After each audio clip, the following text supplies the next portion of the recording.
ओम श्रीमते रामानुजाय नमः।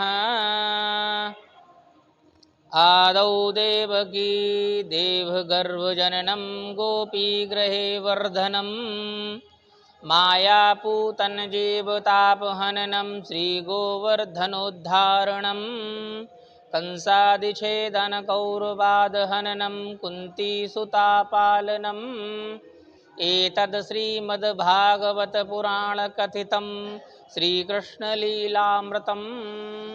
ओम नमो भगवते वासुदेवाय। ओम नमो भगवते वासुदेवाय।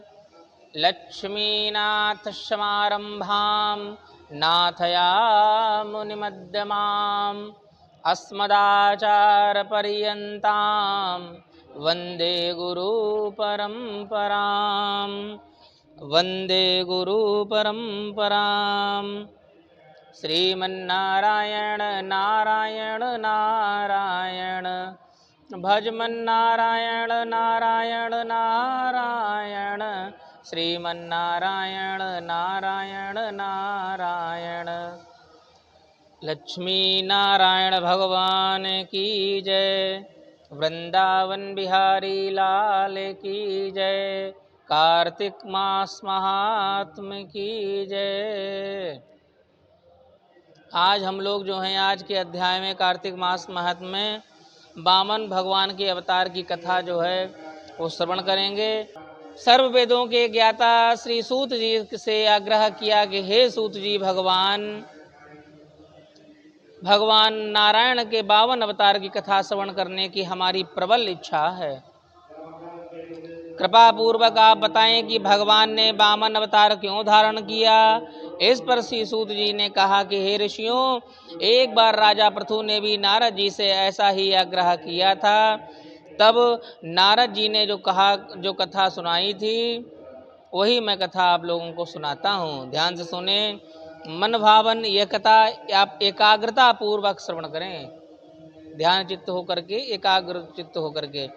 नारद जी ने कहा कि कथा सुनाते हुए कि हे राजन, कश्यप मुनि के 2 पत्नियां थीं।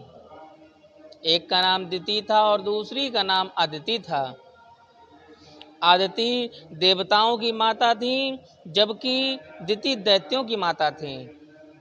कश्यप ऋषि के 2 पत्नियां थीं, दिति और अदिति। और दिति जो हैं वो राक्षसों की थी, अदिति जो हैं देवताओं की थी। दैत्यों व देवताओं में प्रायः झगड़ा होता रहता था। उस समय विरोचन का पुत्र व प्रहलाद का पौत्र बलि दैत्यों का स्वामी राजा था। बलि ने अपनी विशाल सेना के बल पर सारी पृथ्वी को अपने अधीन कर लिया। पृथ्वी पर विजय पा लेने के पश्चात में उसकी इच्छा स्वर्ग पर विजय प्राप्त करने की हुई। अपने उद्देश्य को पूर्ण करने के लिए दैत्यराज बलि ने स्वर्ग पर चढ़ाई करके इंद्र की राजधानी अमरावती को चारों ओर से घेर लिया। अमरावती को घिरा देख करके देवता जो हैं अमरावती से निकलकर दैत्यों से युद्ध करने लगे। दोनों पक्षों की सेनाओं में काफी भयंकर युद्ध होता रहा। काफी समय तक भी युद्ध होता रहा। अंततः देवता हार कर युद्ध स्थल से दूर भाग गए और स्वर्ग पर दैत्यों का वर्चस्व स्थापित हो गया।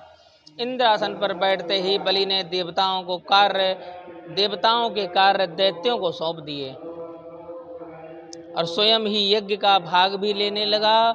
दूसरी ओर अपने पुत्रों यानी देवताओं को दुखी देखकर अदिति भी चिंतित हो गई। जब उससे देवताओं का दुख देखा नहीं गया, तब तो वह तप करने के लिए हिमालय पर्वत पर चली गई। वहां उसने 1000 दिव्य वर्षों तक घोर तप किया। उसने कुछ समय फलाहार करके समय बिताया, तो कुछ फल फूल पत्ते खाकर तथा शेष समय वायु का सेवन करके बिताया। फिर अंत में एक पैर पर खड़े होकर तप किया। अदिति के तप से चिंतित दैत्य माया से देवताओं का रूप धरकर अदिति के पास पहुँचे और बोले कि हे माता, हम तुम्हारे निमित्त इतना उग्र तप क्यों कर रही हो। हमसे तुम्हारा यह दुख देखा नहीं जाता, आप यह तप त्याग कर हमें सुखी करें। दैत्य जो हैं देवता बन करके गए थे अदिति के पास कि आप अपना तप जो है भंग करें।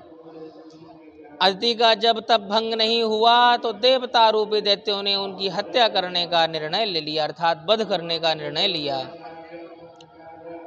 दिति और अदिति कश्यप ऋषि की दो पत्नियां थीं। तो दिति के राक्षसों की माता थी, अदिति जो हैं वो देवताओं की माता थी। तो राक्षसों ने जब देवताओं पर आक्रमण करके इंद्रासन ग्रहण कर लिया तो अदिति बड़ी चिंतित हुई कि ये तो बड़ा गलत हुआ है, दुखी हुई। तो अदिति चली गई हिमालय में तपस्या करने के लिए।